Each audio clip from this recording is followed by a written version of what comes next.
Yogi Ram Surat Kumar was a 20th century saint and mystic affectionately addressed by devotees as Swamiji, Bhagavan, and Visiri Samyar, or a saint with a hand fan.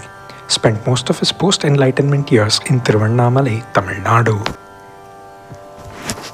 Yogi Ram Surat Kumar was born on December 1st, 1918 in Lalganj near Kashi to Sri Ramdat Kunwar and Srimati Kusum Devi. From a young age, he preferred the association of saints and yogis, spending much of his time in their company. During this period, he encountered a mystic named Kapadia Baba, who advised him to travel to South India and embark on a spiritual journey. At the age of 12, Ram Surat Kumar accidentally killed a bird perched at the edge of a nearby well. Stricken with grief, he tried to revive the bird, but his efforts were in vain. This incident led him to contemplate life, death, joy, and sorrow, ultimately sowing the seeds for his spiritual quest. In his later years, he earned a BA degree from Allahabad University and a BT from Patna University. Under the guidance of his spiritual mentor Kapadia Baba, he often meditated in solitude on the banks of the Ganges. However, adhering to the customs of the time, he married Sri Ram Ranjani Devi at the age of 21 and worked as a teacher in a local school. Fueled by an intense desire for enlightenment, Ram Surat Kumar renounced his family ties and travelled across India from 1952 to 1959. He visited the ashrams of Sri Aurobindo and Bhagavan Ramana Maharishi before relocating to Kerala to stay in the ashram of Swami Ramdas. Sri Aurobindo provided him with Gnana or knowledge, Bhagavan Ramana Maharishi blessed him with tapas or spiritual austerity, and Swami Ramdas guided him on the path of bhakti or devotion.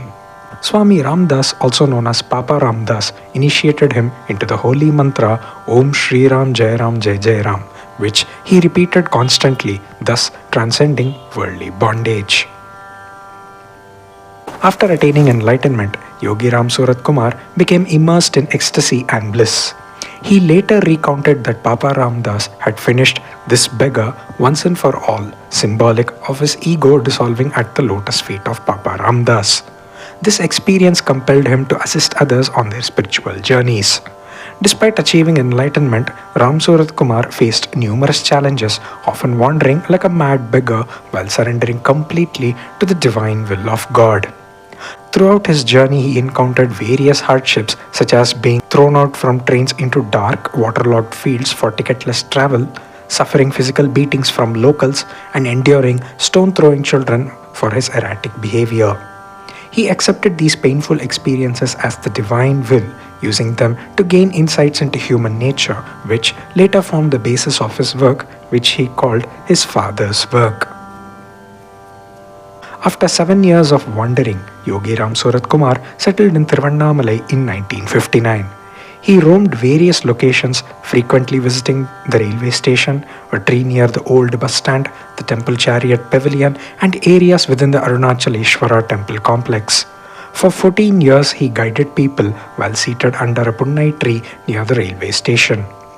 Individuals from all walks of life, including politicians, doctors, engineers, scientists, musicians, writers, and everyday people, recognized him as a divine soul and sought his guidance to alleviate their worldly problems.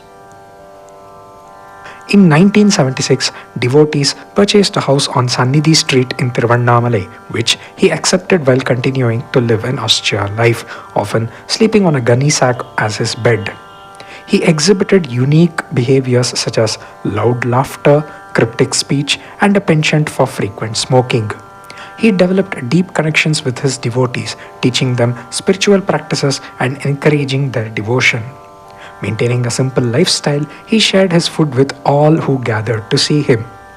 Yogi Ram Surat Kumar emphasized the importance of remembering divine names such as Rama or Shiva, and encouraged devotees to sustain their faith amid life's challenges by sharing personal stories that highlighted the significance of chanting the holy names of the Lord. On February 20th, 2001, Yogi Ram Surat Kumar experienced a decline in health and ultimately attained Mahasamadhi, leaving his devotees in profound grief. His final words were, "Those who enter this ashram will never go back empty-handed.